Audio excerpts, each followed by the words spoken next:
Monday, March 1st, 1880. This morning between 8 and 9, we left for Logan. In the year 1877, I was called together with a number of other boys and men to work on the Logan Canyon Road, to get lumber out for the Logan Temple, which was then I in spoke course of quite respectable for a time to those oxen, but what good did it do? Then I started to cuss. It was after the manifesto on swearing, too.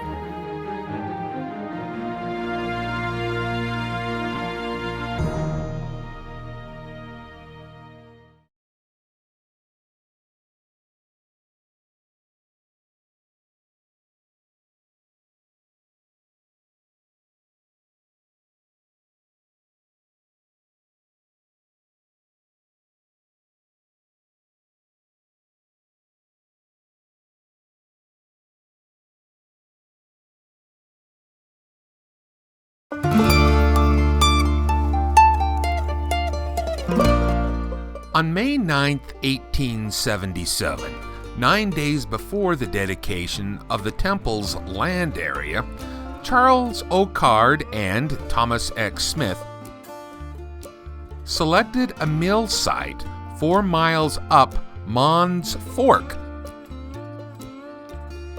also known as Temple Fork.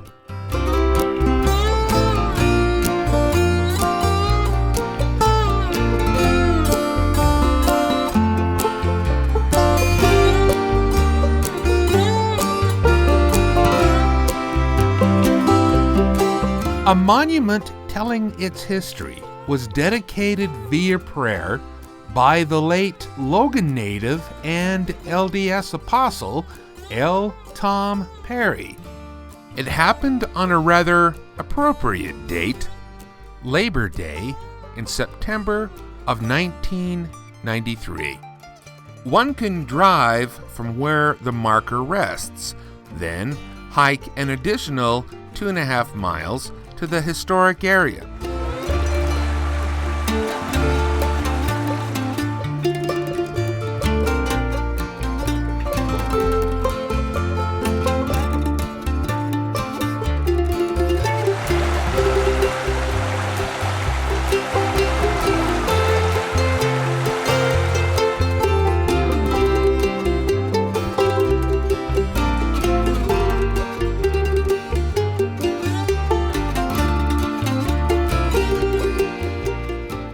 At this spot, 2 small canyons converge, forming a small level area.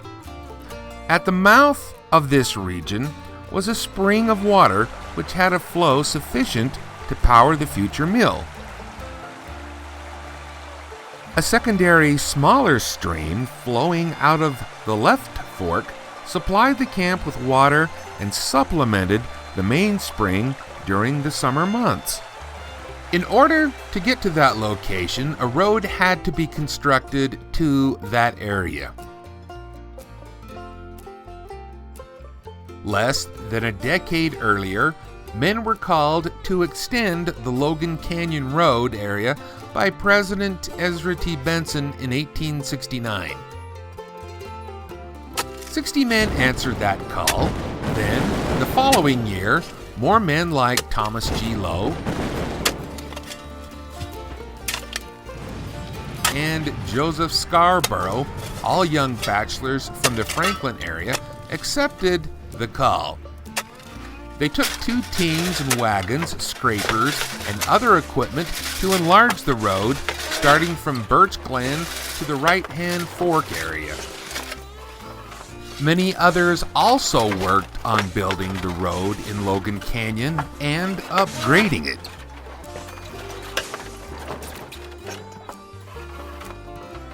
If one knows where to look, some of the remnants of that old rocky thoroughfare can still be seen today.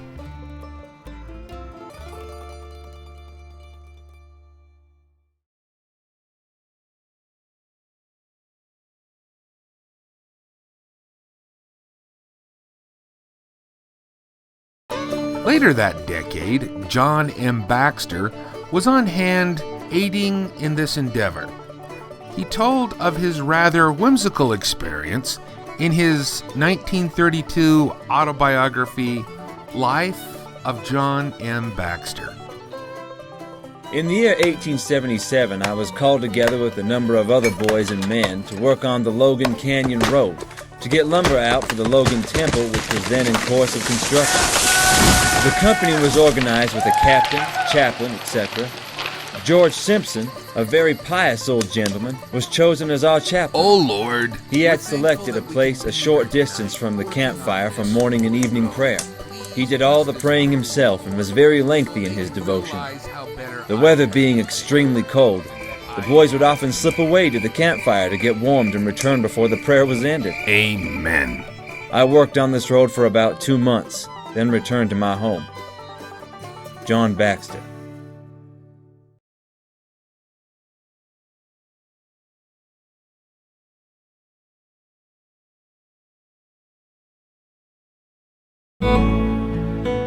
The construction of the temple sawmill began in the early part of September of 1877, after David B. Lamoureux and Charles O. Card had laid out the site. Card was the overall manager and soon was in need of more manpower. Card solicited the help of William Budge from the Bear Lake Stake area and wrote, Send a good, competent millwright to Mons Fork to assist Lamoureux on the Temple Mill, for the men you have there do not understand the work. Charles O. Card. Card wrote in his journal about the progress of wood camp up Logan Canyon and emerging the different townsmen at the sawmill. Friday, November 9th, 1877. Today I remained at the Temple Mill and assisted in getting it in better running condition. Also united the mill hands and the Bear Lake men in one company to eat together and have the cooking under the supervision of Sister Benson of Weston. Saturday, November 10th, 1877. Today I returned from the mill, called and conversed with L. Ankus and Neil Hansen, who have charge of the wood camp. Arrived in Logan 3 p.m. After dining, I went to the telegraph office and sent telegrams to President William Budge of Bear Lake Stake and Bishop Nichols of Brigham City, who has charge of the temple business of Box Elder Stake. Also done some other temple business. Charles O. Card. David Lamoureux was soon appointed superintendent of this sawmill. He was then joined by a few carpenters and a blacksmith, one of whom was actually his son Archie. Together, they helped build the penstock, which is about the only remnant of that establishment that's left today.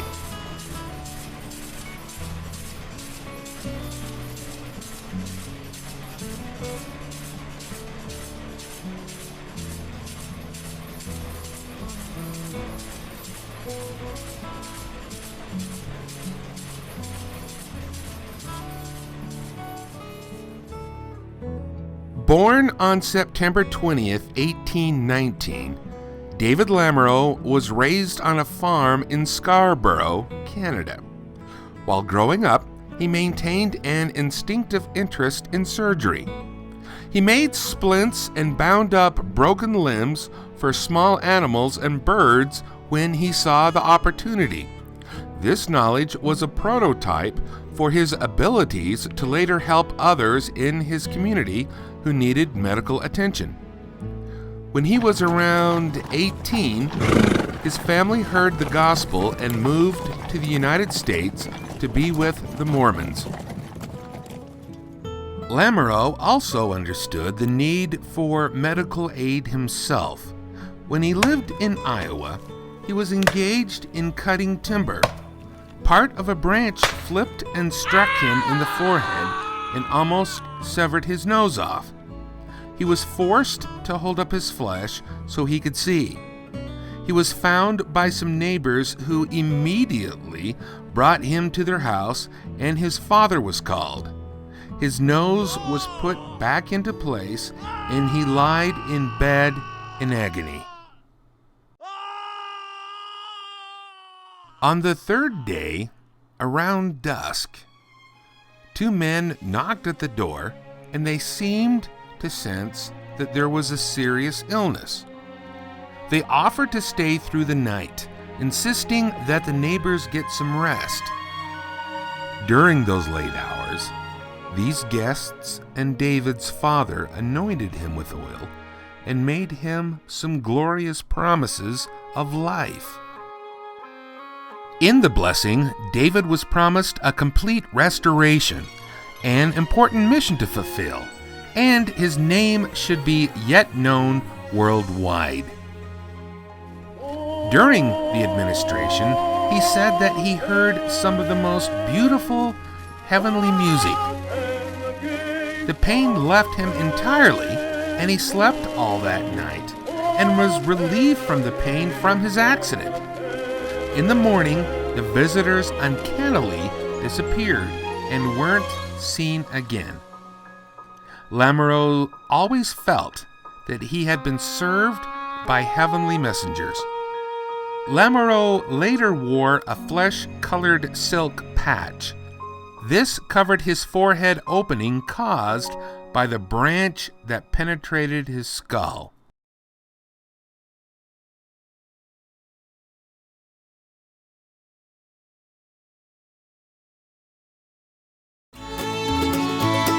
Before the arrival of Dr. Oliver Ormsby to Cache Valley, Lamoureux was about the only healing artist available for the area. During one winter in the 1860s, he was asked by President Ezra T. Benson to go to Bear Lake and help a woman who had major hip problems caused by snow caving in on a roof, which landed on her. Putting his hands on David's shoulders, President Benson said, "Go, Brother David, and God will bless you." On his way there, his sleigh hit a rock, and at that very instant, he had a vision as to what to do for the woman and what type of apparatus to build for her hip bones to be put in the socket until the ligaments had healed. Upon arriving, he immediately went to the blacksmith shop and fashioned the device that was revealed to him.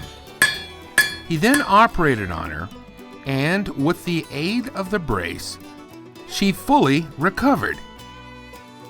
Dr. Lamoureux developed a reputation for designing and fashioning various medical devices.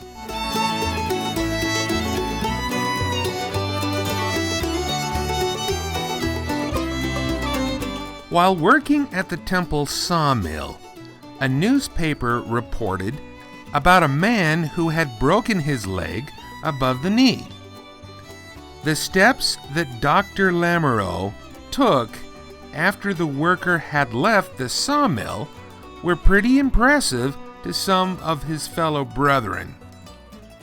His forged device helped Andrew Thompson aid immensely in his healing process. A Chapter of Accidents. Temple Sawmill, Logan Canyon, June 20, 1878.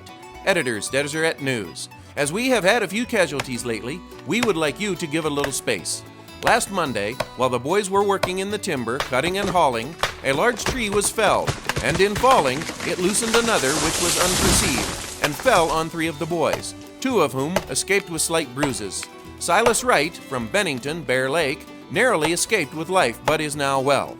On Tuesday, about 3 o'clock p.m., Andrew Thompson of Bloomington, Bear Lake, was engaged with others in loading a 12 by 12 timber for the temple, and while letting it rest on the wheel, by some mismove, it fell and caught Andrew between 2 timbers and broke his right leg just above the knee, and narrowly escaped breaking the other.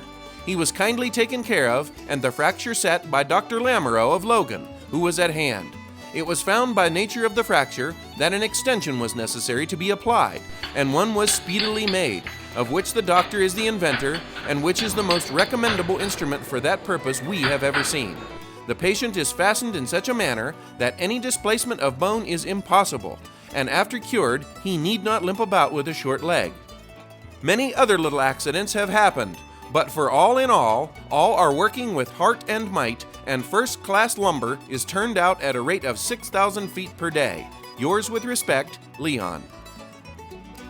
The machinery for the sawmill was manufactured by the Logan United Order Foundry Machine and Wagon Manufacturing Company. It was also known as the Logan Cooperative Machine and Blacksmith Shops.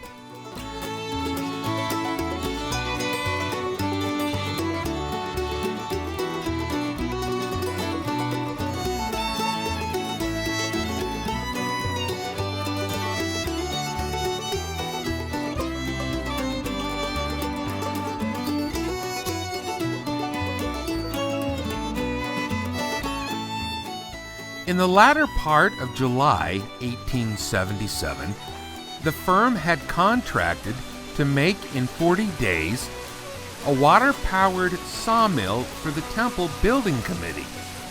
This mill was completed on schedule and hauled up the canyon. By the first part of November, the mill was in operation and was producing the needed lumber for the temple construction. By the middle of the month, it was referred to as doing a good business. By January, it was sawing lumber at the rate of 5,000 feet on a good day. A year after the mill was in operation, Mormon apostle Wilford Woodruff visited the mill on November 8, 1878. And wrote about it in his journal. I visited the Temple Water Sawmill in Logan Canyon and found it to be the best mill I had seen in the territory. I think there was 5 million feet of red and white pine lumber that could be got at from this mill in the various canyons leading to it. Wilford Woodruff. Ties for the railroad provided an early source of revenue for the mill. During the spring of 1878, more than 8,000 ties had been cut and hauled out of the canyon. Also that year, the government passed a law stating that it was unlawful to cut timber on mineral lands. Government agents came to the mill looking for violations of the law. An appeal was sent to the church for legal advice because of the strenuous effort their presence was having on the temple construction. The sawmill is being run entirely in the interest of building the Logan Temple. Since its operation, it has cut about 6 million feet of timber, which has been used in the temple and sold to the Utah Northern Railroad and temple employees. In opening up roads to obtain the timber, the temple has expended $19,000 and also opened up communications between Logan and the Bear Lake Valley. Since the majority of the work has been done by free contributions and the temple concerned is for religious purposes, we feel it would be a grave injustice to prohibit the cutting of timber. Charles O. Card. This explanation influenced the government enough that the timber agents left and the milling operations were resumed.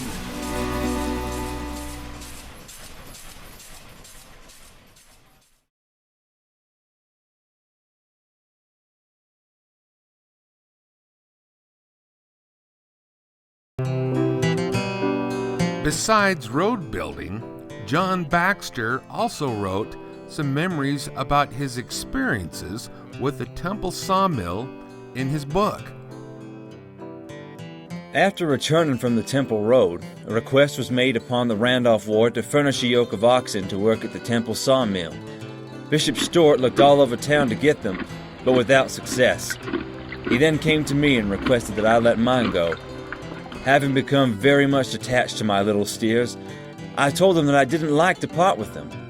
They had been very faithful in serving me, and I had them well trained and desired to keep them. When I was camped in the timber, these steers would come and lie down on each side of my bed and chew their cud all night, which was a great company to me.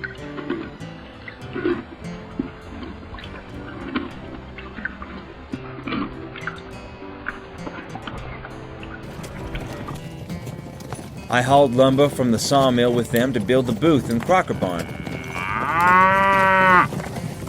One day, while crossing the river near the barn with a large load of lumber when the river was high, one of the hired men came to the crossing on the other side of the river to watch me cross. When I went into the river, my wheels sank into the sand so that my little oxen could only pull the wagon a rod or two at a time. But they got through. The man was watching me, and who was known as Montana Joe declared, with an oath, that he had never seen oxen pull like that in all his life.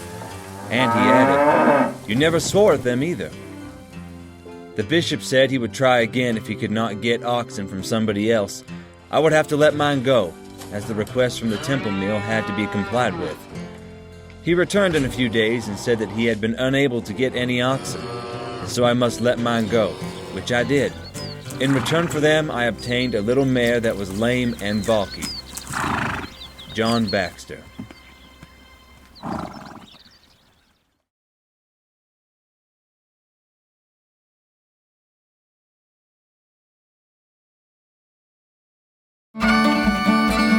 In speaking of cussing, this section about oxen and the temple sawmill wouldn't be complete without the colorful story from the book J. Golden Kimball, the story of a unique personality, which was originally published in 1934.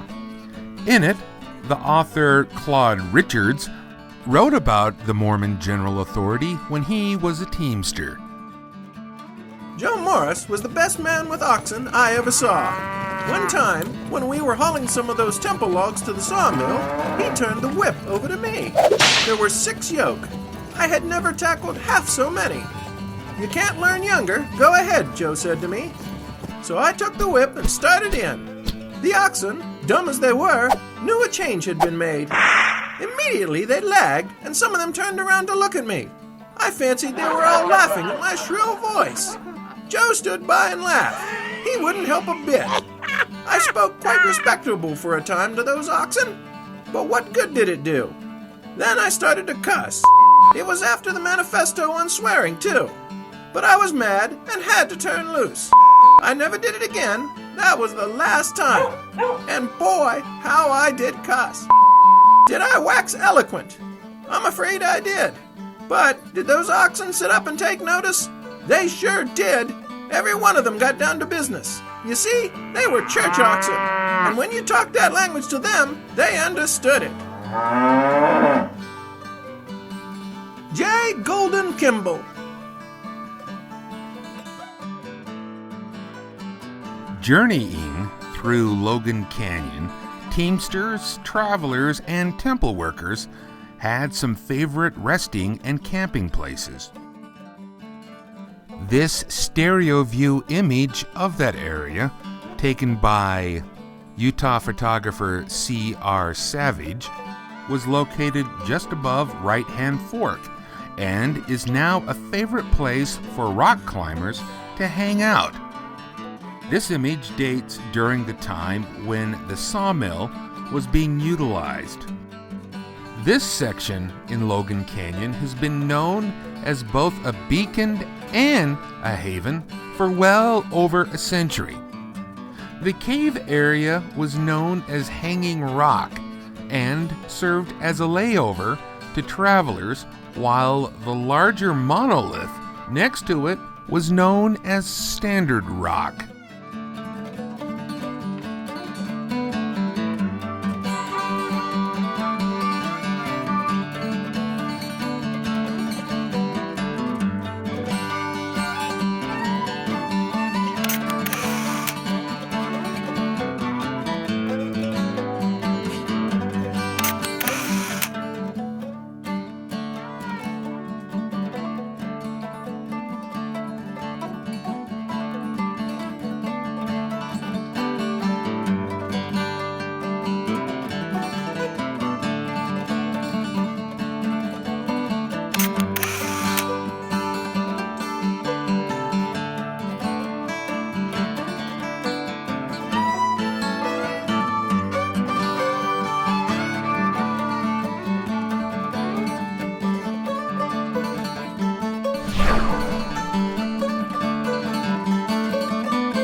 During the summer and early fall, as the farm work increased, there tended to be a corresponding decrease in mill personnel.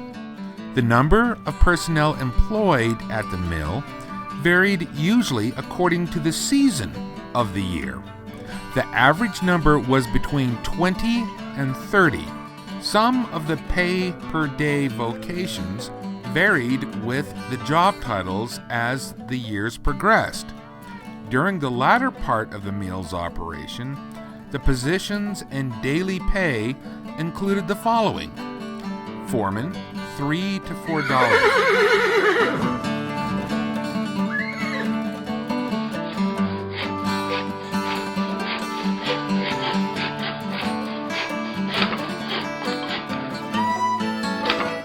Sawyer, $3 to $4.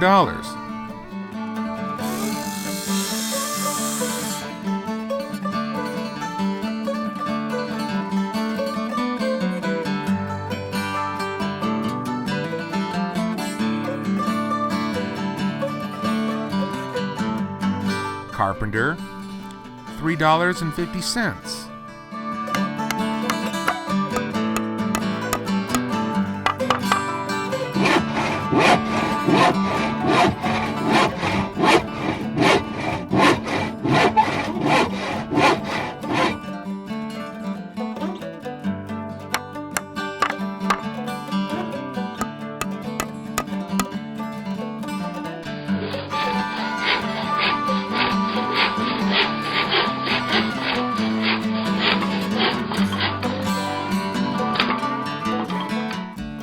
Mechanic, $3.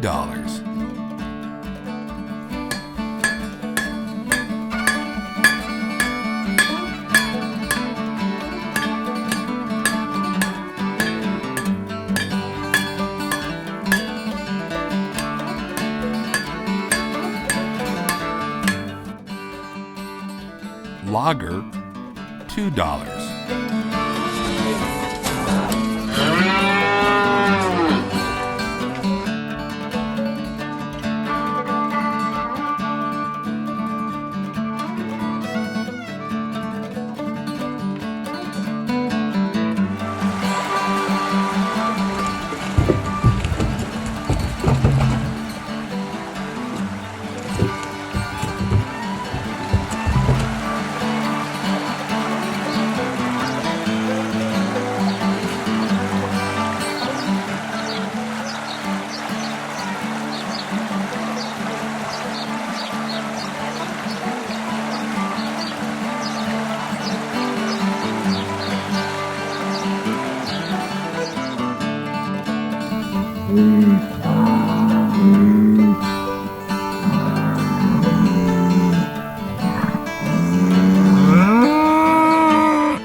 Woodsman, $1. Teamsters and Team, $4.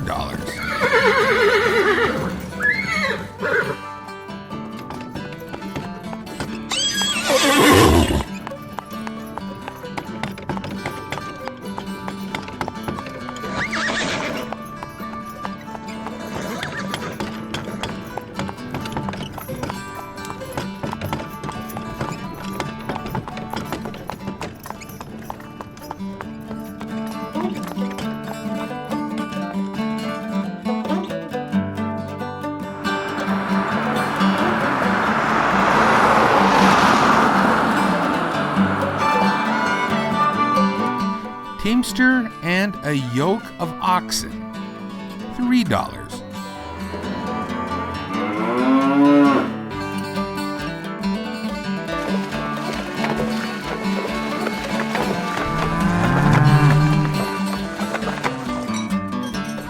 And last but not least, male cook, $2.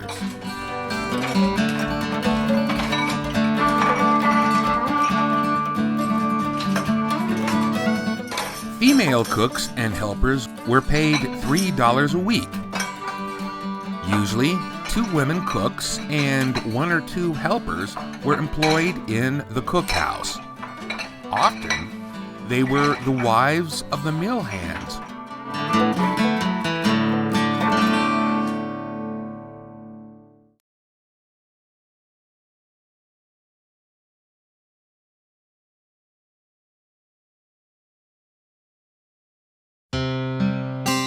Ruth Clarkson Crockett wrote in her journals about her experiences while helping out at the Temple Sawmill. On the 20th of September, 1880, Brother C.O. Card called on me and asked if I would go up the Logan Canyon to the Temple Mill Camp and help the girls cook for the men working there. I answered him I would like to go. He wanted to know if I could arrange to go that day. I answered yes, so arrangements were made for someone to call, and they took Baby and I to the Temple Sawmill Camp. It was Joseph Morris who took us, boss of the work at the mill. It was all a surprise to my husband Osro, my going there, but suited him, and he was very pleased to see Baby and I. I'd done the work 3 weeks with the girl to help me, and then I gave it up as it was getting very cold for the baby, creeping around on the big bare floors, and I did not want to neglect her. But Superintendent Card wished me to stay there anyway if Osro was willing, as chaperone to the little girls. He hired another girl in my place, and Osro and Baby and I had a nice little bedroom with a stove in it. I stayed until the weather grew so cold that foods froze up in the house, and the girls had to wrap up in shawls when they washed their dishes. And as I could not be out in the kitchen to help the girls any longer, I left for home. I hated awfully to go without Osro, for they wanted him to stay until camp broke up for the winter, which was not until Christmas. So Monday morning, 18 November, the baby and I left for home. It was a bitter, cold ride, but we were bundled up so good, so we did not suffer. Osro came home on the 23rd of December. I was sure tickled to see him.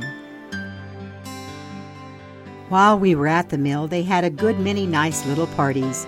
Evenings and Sundays they would hold meetings, also MIA meetings, and every night and morning all hands were called to prayers by someone ringing the bell, or I should say, beating a steel triangle, which hung from the porch roof with a rod of steel.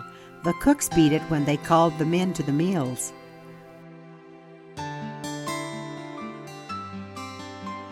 Once while Osro was piling lumber in the sawmill yard, away above his head, very suddenly he was prompted to step aside. He did so, and he barely escaped being crushed by a large stack of lumber that he had been piling when it fell to the ground. Ruth Clarkson Crockett.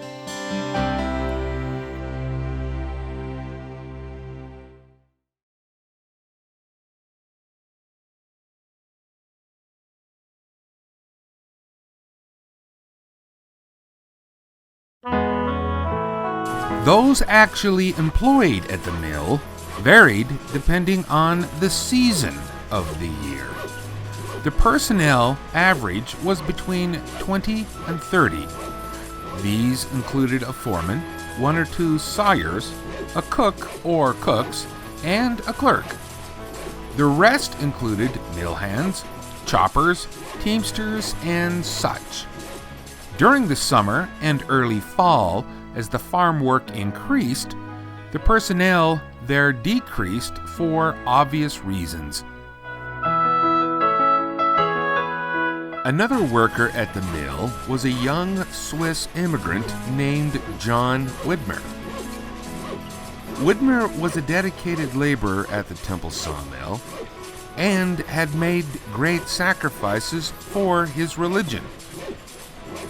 John couldn't understand why some of the men in his camp, which a few were of the rugged sort, didn't sympathize with him as to the importance of the revered work. When he was performing tasks around the camp and stables, he treasured in his heart the fact that he was helping forge a temple. During one trip to Logan, John purchased a lithograph. It was an artist's rendering of what the Logan Temple was going to look like once it was completed. He brought this back with him at the sawmill. He then showed it to some particular men who had previously jeered at his broken English and his love of religion. After this incident, some of those mill workers started to share more of John's aspirations.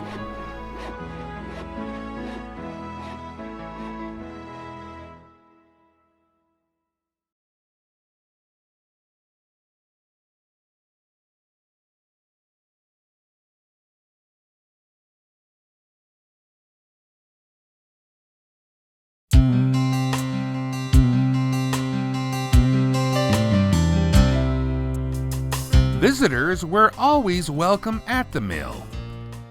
People who traveled to and from the area would often stop there for the evening.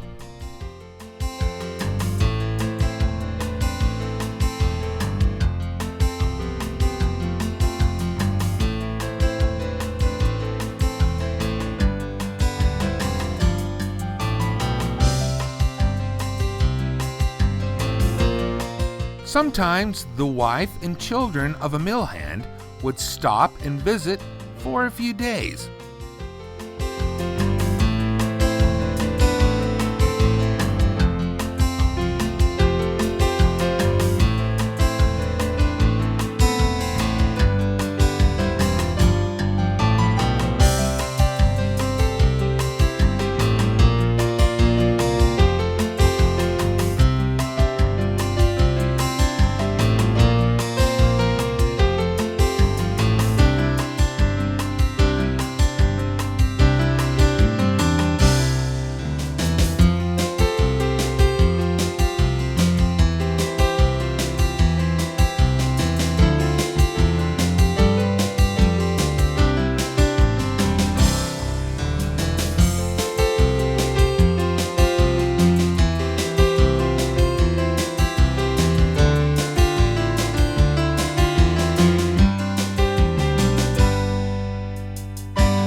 The lumber and supply wagons running between the camps and Logan were often used as a form of public conveyance.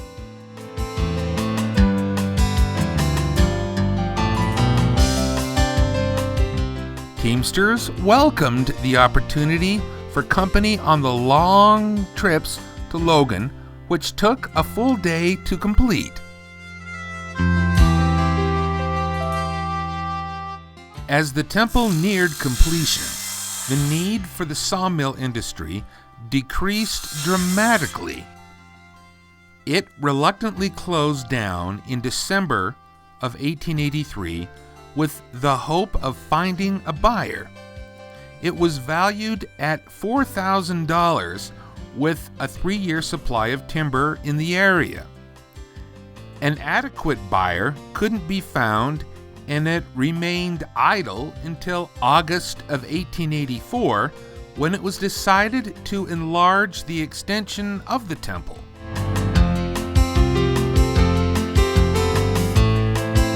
It then closed in December of that year. During 1885, the sawmill remained idle due to the lack of a market for its products. Then, around the first part of March 1886, rumors reached Logan that the mill had been burned. Because of snowslides and bad canyon conditions, it wasn't until the first part of May that an investigation was made. On May 8th of that year, the Utah Journal reported the following. The burning of the Logan Temple Mill. The facts ascertained. On or about the 1st of March, rumors reached those in this city having in charge the sawmill known as the Temple Mill that it was burned. It was not thought safe, however, to send anyone out to investigate on account of the snowslides, until recently, when 2 men were sent up the canyon to ascertain the facts. It was found that the entire mill was burned with the exception of the penstock and flume. The Deseret News.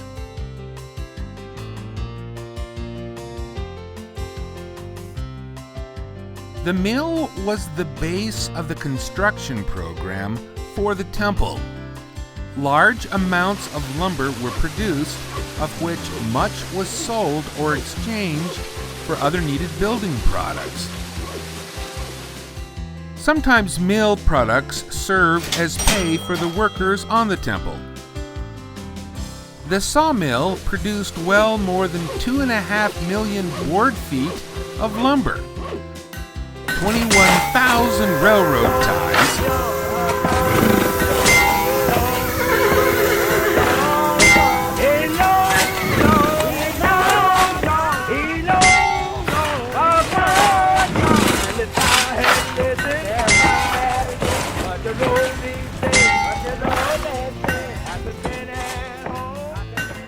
$9,000 laths for plaster work,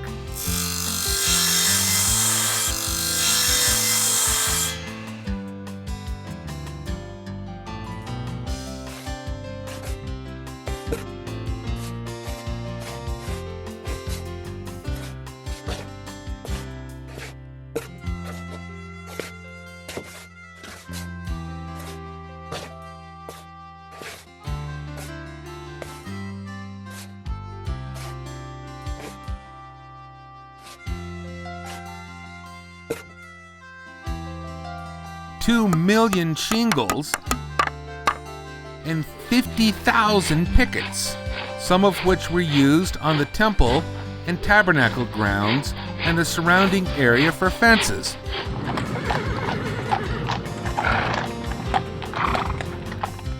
A limited amount of charcoal and broom handles were also made. The majority of these items were disposed of to aid in the building programs of the temple. Some of the wood also made its way to the Salt Lake Temple while it was under construction.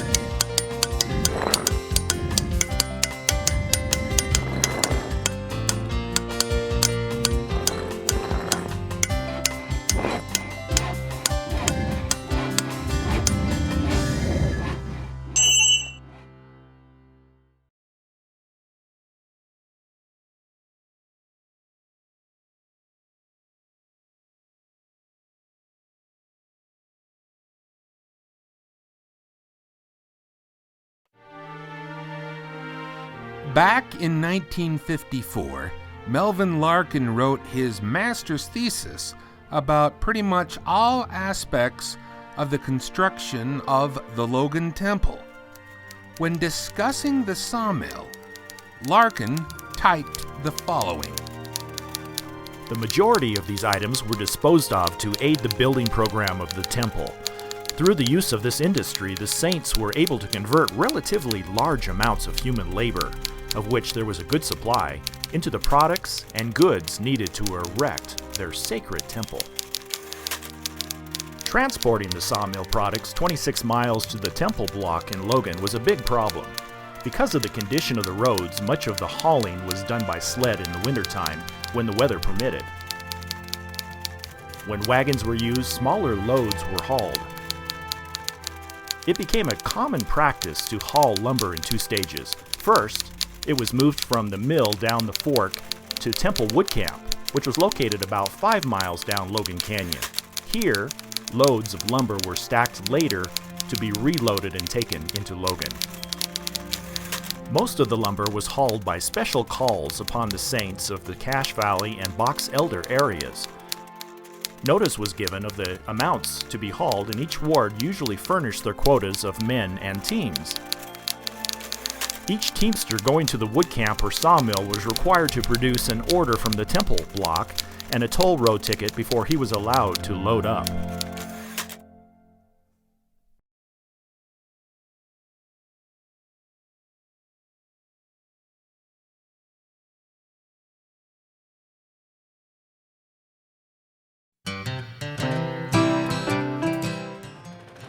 Considering the nature of the work and the tools used, it was probably assumed that someone would be injured. One such case was relayed to the Deseret News via the Logan Leader. The Deseret News reported the following mishap with Albert Stephenson on November 14, 1879. Painful accident. On Thursday the 30th of last month, a boy named Albert, aged 15 years, met with a very painful accident at the Temple Wood Camp in Logan Canyon. He was walking through the brush carrying a sharp axe over his shoulder when his foot caught in a knotted bush and he was thrown forward with his face to the ground. The axe penetrated his back about 2/3 of the way down to the hips from his shoulder, inflicting a frightful wound. He was immediately brought to this city and placed in the care of Dr. Ormsby.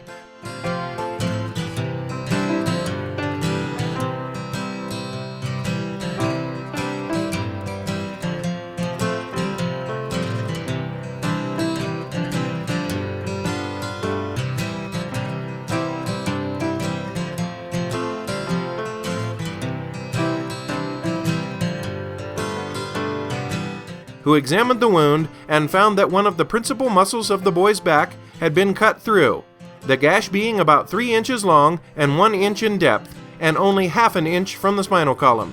He was at the time quite helpless, being utterly unable to walk in a single step, but he is now able to move about and will in all probability entirely recover. Logan Leader.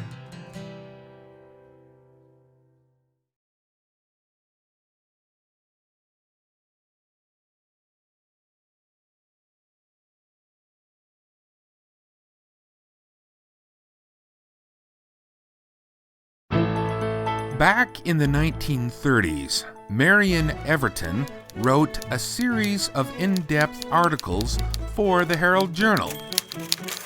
He chronicled many stories about the Logan Temple, which lasted from August 5th, 1933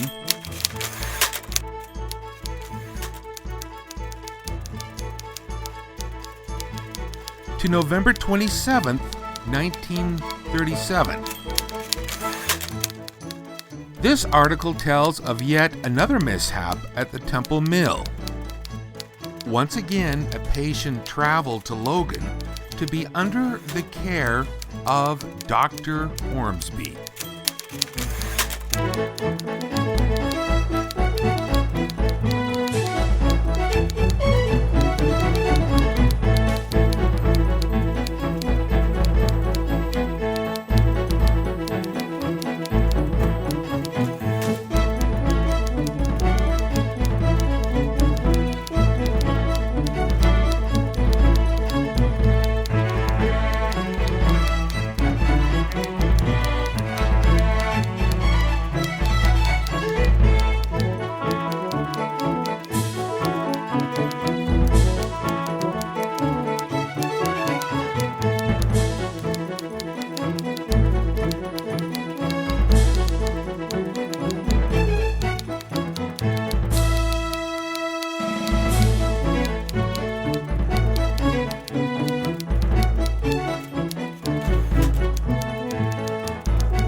This reprinted article that Everton published dates June 27th, 1936.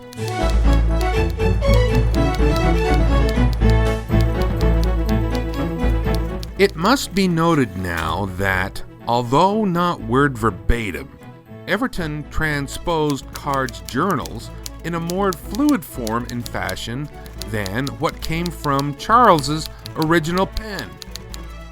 Many of Card's diary quotes have been filtered in this presentation from Everton's edited version extracted from those 1930s newspaper articles and not Card's original journals.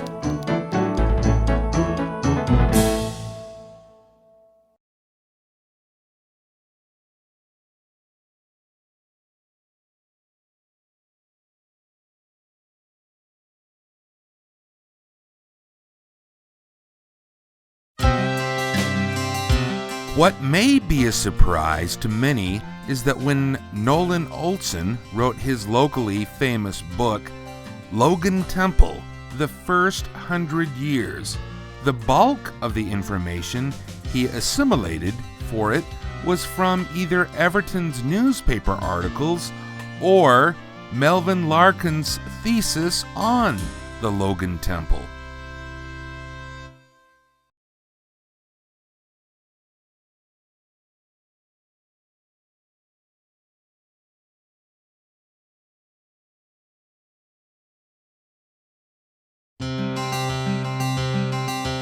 In 1941, the LDS magazine, The Improvement Era, wrote about a monument that was erected at the mill.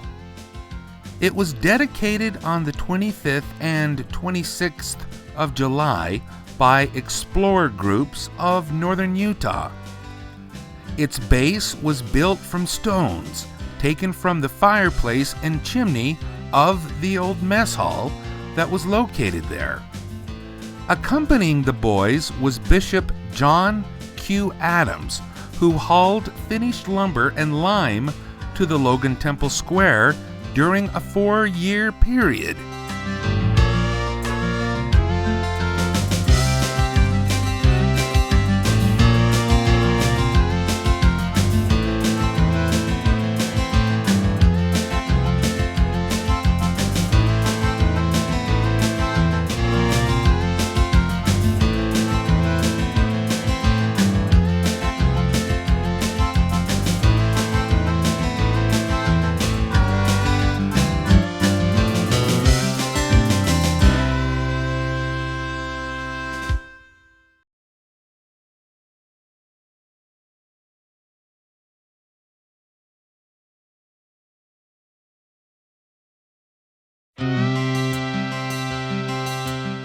During the July 4th weekend of 1992, the Temple Sawmill was excavated by members of the Logan Ranger District, Wasatch Cache National Forest, volunteers from the Passport in Time Project, Conservation Environment and Historic Preservation Incorporated of Washington, D.C., and other archaeologists. Their mission was to recover artifacts, determine their functions, and have a taste of what the past was like. Tom Scott, archaeologist for the Wasatch Cache National Forest, displays a bag filled with square nails and other artifacts uncovered at this expedition. The Herald Journal reported that the group dug one layer at a time. The first layer revealed more modern items such as defunct soda can pool tabs. Digging further, on another layer, more of the items from the 19th century appeared. When they were finished, plastic was laid down at the bottom to leave an indication that someone had been there. The items were then cleaned and put in a federal repository.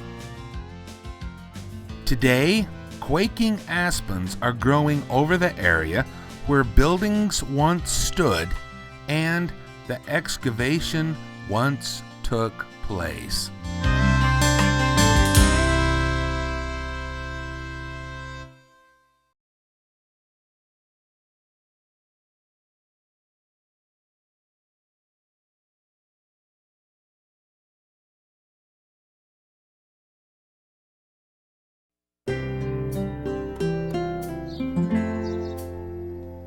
The trail leading to the sawmill is filled with scenic diversity. The hike to get there is full of shade and can be even enjoyed by older children. If one pays close attention, remnants of the old trail can still be seen today. While traveling this pathway, one can imagine the oxen, teamsters, travelers, and the various individuals that trekked this thoroughfare to the old sawmill.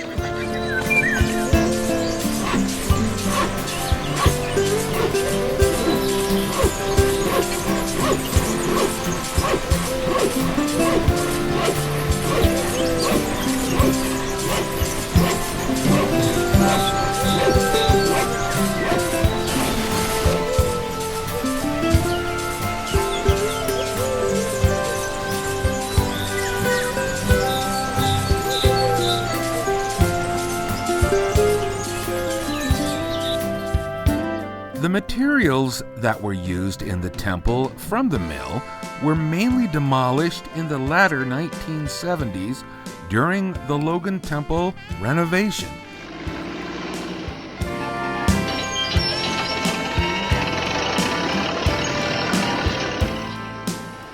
On September 18, 1998, the Herald-Journal wrote about a new road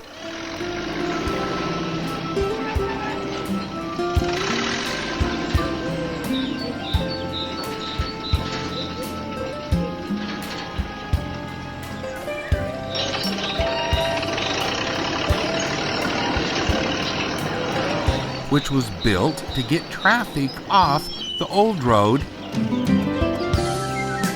which is now a trail,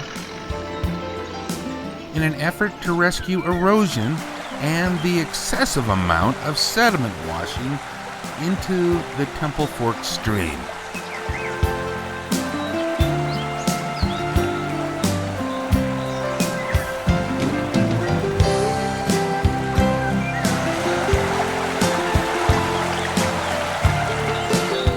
The purpose of the new road alignment was to give time to the riparian area to heal. What was once a road that a truck could easily drive up is now strictly utilized for non-motorized vehicles, horses, and hikers.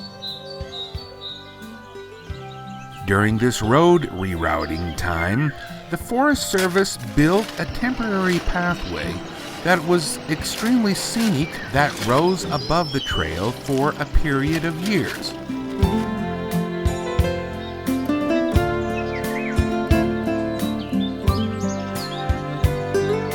It's now filled in, and walking on the old road is now a main footpath. The new road that was forged by bulldozers now rises above where the old road once existed.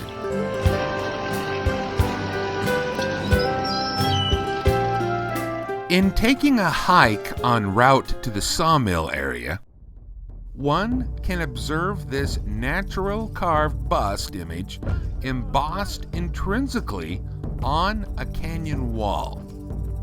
This author appropriately calls this earthly made beacon Indian Chief Head Rock.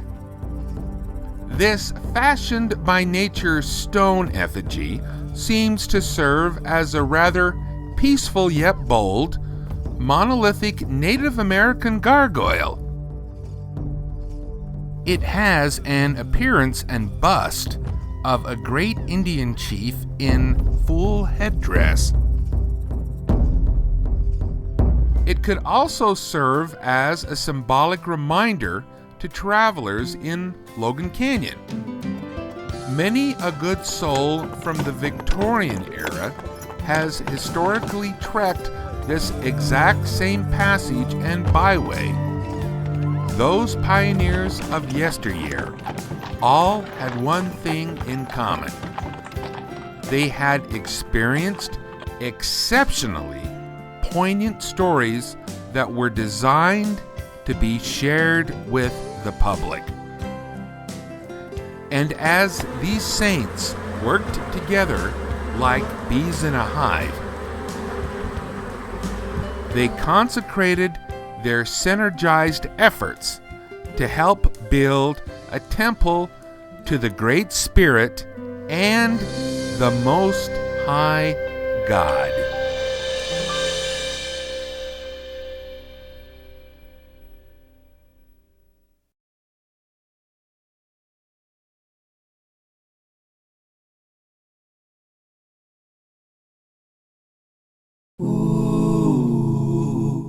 On February 4th, 1880, the superintendent of the temple construction, Charles O. Card, visited the temple sawmill.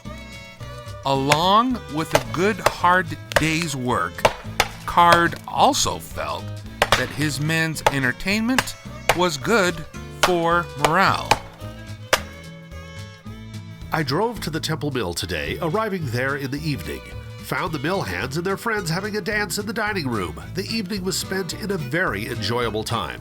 Charles O. Card. It's hoedown time! During the dances at the mill, it was customary for all hands to be included.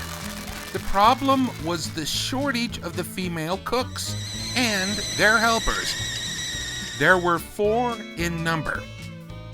To combat the problem, the men made the best out of the resources available. Some men would fill in to make the sets complete for square dancing. A bow on the arms of the men would be tied to indicate who would be acting as the female gender. Now, if there was anyone who didn't participate in the fun, they would invariably be seized by the foreman, who was rather large in stature. They would be pulled on the floor in a merry whirl that would set the company laughing, and the unlucky victims would undoubtedly yield to promote a happier mood. The mill crew were always a congenial bunch, and when the teamsters were spending the evening at the mill, there was always some amusement for all to enjoy.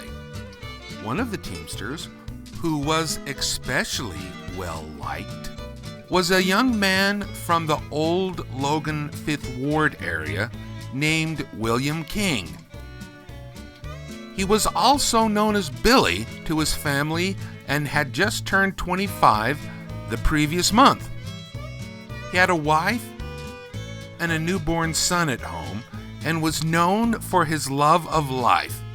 His main contribution to the fun at parties in town and at the canyon camps was his talent for singing I dream of Jeannie with a light and step dancing. 5 years previously, he and his 2 other brothers danced for Brigham Young at the Bowery on the Logan Tabernacle Square on a large dry goods box. His younger brother Andrew Jr. worked with him in the canyon all week and came down to Logan on Friday nights with a full load of wood. Another teamster was a man by the name of Nephi Osterholt. He was 6 months younger than King and a more reserved man. Originally from Denmark, he moved to the west and resided in St. Charles, Idaho.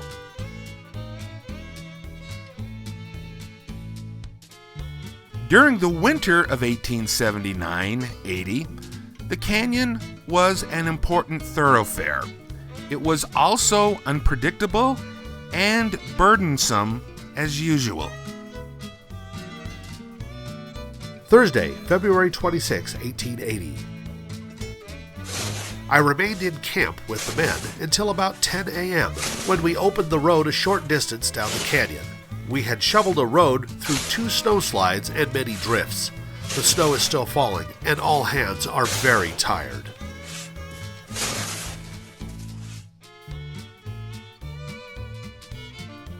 Friday, February 27, 1880. This morning dawned with a fair sky. At an early hour, all hands were at work again, shoveling snow and otherwise clearing the road of drifts and slides that had formed during the night. After lunch, we continued our labor, and at 3:40, 2 messengers arrived from the Temple mill, with information that 2 of the men hauling lumber from the mill had been buried in a snowslide about 3.5 miles from where we were working. The names of the unfortunate men were William King and Nephi Osterholt. I immediately started to the rescue with 6 men and dispatched a messenger to Logan for assistance. We arrived at the slide where the men were buried about 6:30 p.m.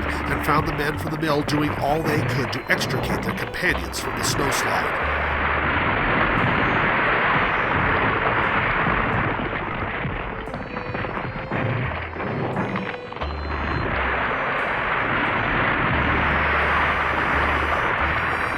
We labored frantically until 9:30 p.m. when we were obliged to withdraw, all hands being fatigued and worn out, none more than I. 3 teams and 2 men are all buried beneath the slide.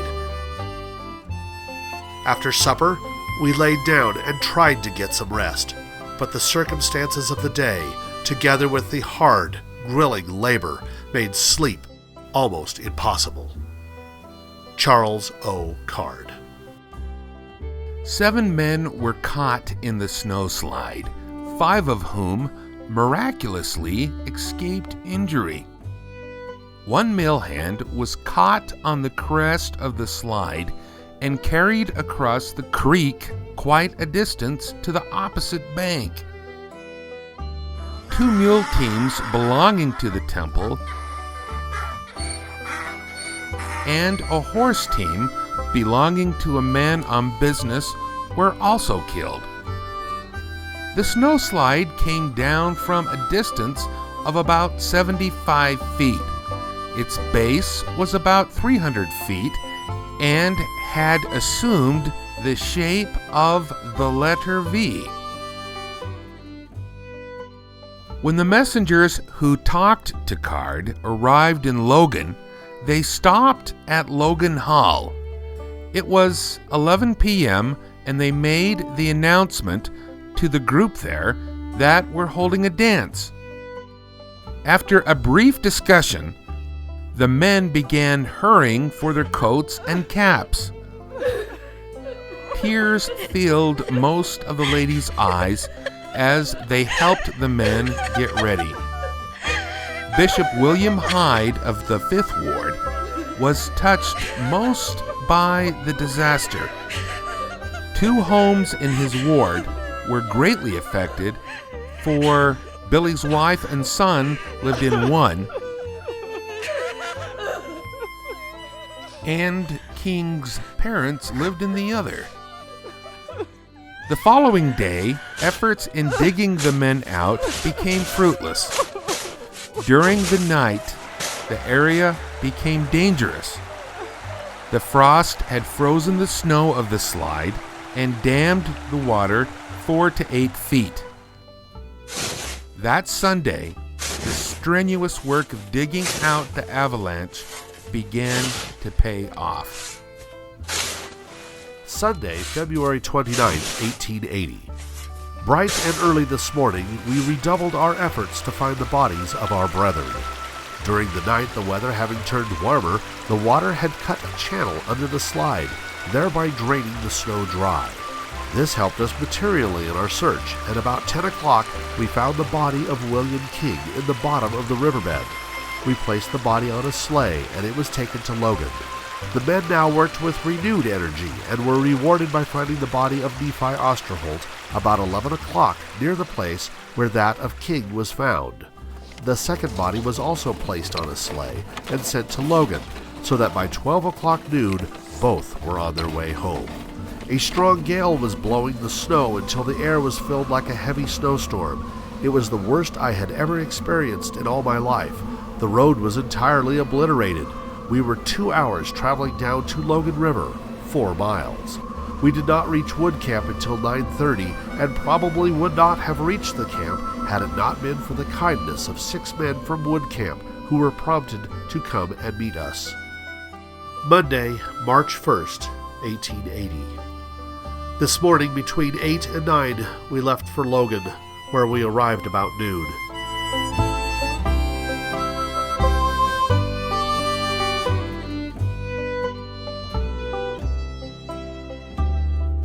During the afternoon, I assisted with the arrangements for the funeral of Brother King.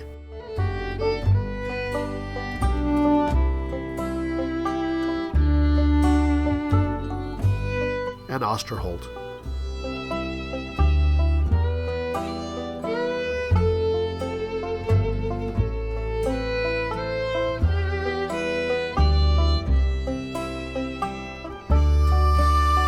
After such a tedious trip in nearly 6 days, I find myself nearly worn out.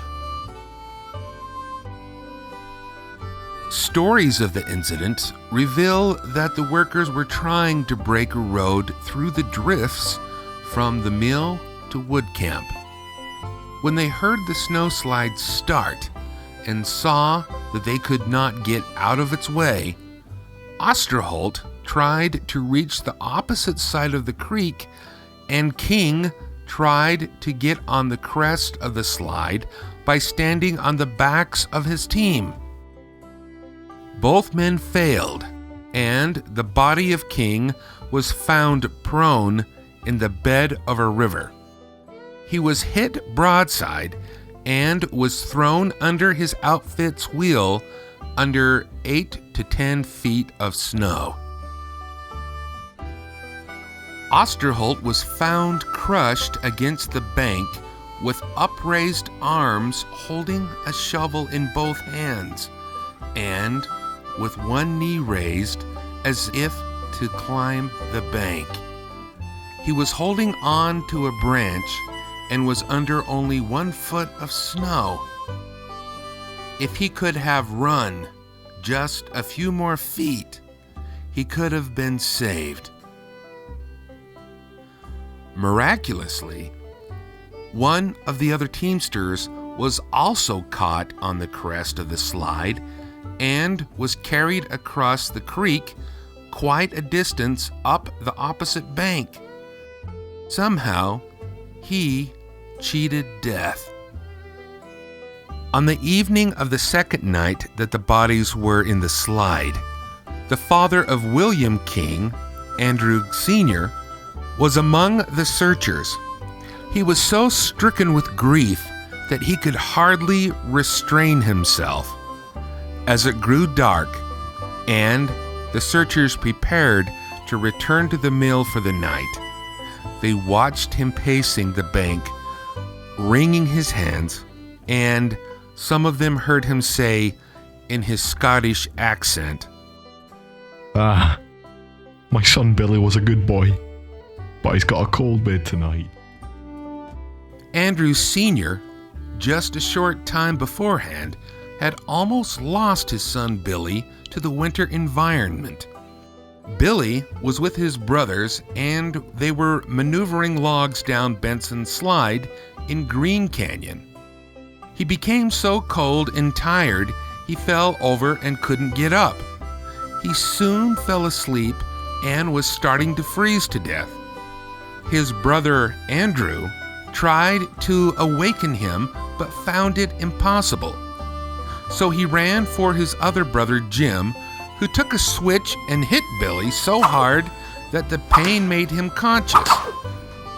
Billy became so angry at being whipped, he was able to finish the 3-mile walk home. Tuesday, March 2nd, 1880. Today, I was very busy preparing for the funeral. The services were held in the upper room of the tabernacle at 11 o'clock. About 1,500 assembled to pay respect to the departed. 43 vehicles filled with relatives and friends followed our brethren to their last resting place in the Logan Cemetery at 1 p.m. Charles O. Card. Nephi Osterholt had a daughter by Jacobina Frederica Hemmert, or Bine for short, named Jacobina Brigamina Wilhelmina Osterholt. She was 5 months old when her father died. The tragedy left an impression that lasted for years. Travelers who would cross that area remembered the fatality and treated the area with respect. William King and Nephi Osterholt were faithful members of the church. King had been employed at the temple for 2 years as a teamster and had won the respect and love of all his associates. While Osterholt's wife and child were living in St. Charles, Idaho, his parents resided in Logan at the time of the avalanche. He volunteered his service to the temple and was laboring as a donation. Superintendent Card sent a telegraph to St. Charles to be instructed on where Osterholt's final resting place should be. Mormon apostle Charles Rich received word that Osterholt's family consented to his burial in the Logan Cemetery. This was pretty much a necessity because of the complications and harsh mode of travel during the winter conditions. Card also sent the deceased's wedding ring back to Osterholt's widow. Later on, in November of that same year, she married William Wilkes Jr. Although King's wife also remarried after his fateful accident, Helen was buried beside him as her final resting place.